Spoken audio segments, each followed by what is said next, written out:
Dica pra vocês de como tirar aquele cheiro desagradável e o gosto desagradável, por exemplo, de café que fica em garrafa térmica. Por exemplo, essa garrafa, ela era usada só para café. Se tu vai tentar fazer qualquer outra coisa, botar um chá, leite que seja, tu não vai conseguir porque ela tá com aquele cheiro desagradável e com aquele sabor ainda.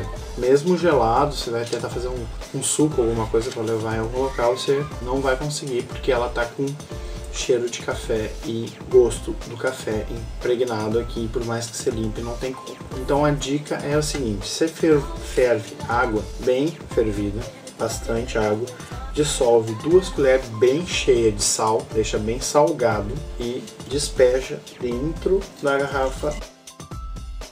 Feito isso, água e sal bem quente, cobre e deixa 10 minutos. Deixando 10 minutos, você pode pôr fora a água, que você vai ver que a garrafa vai estar limpa e vai estar boa para outro uso.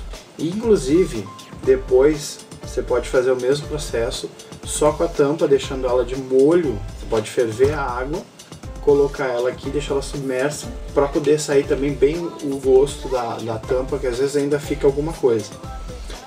Depois de 10 minutos, é só tirar a água e usar a garrafa normalmente. Claro que é bom, depois de ter feito isso, dar aquela faxina geral por fora e por dentro com uma boa escova, porque ainda fica sempre alguma coisa impregnada nela, ficar limpinha e ficar zerada. Então essa foi a dica de hoje. Valeu, espero que vocês tenham gostado. Fui!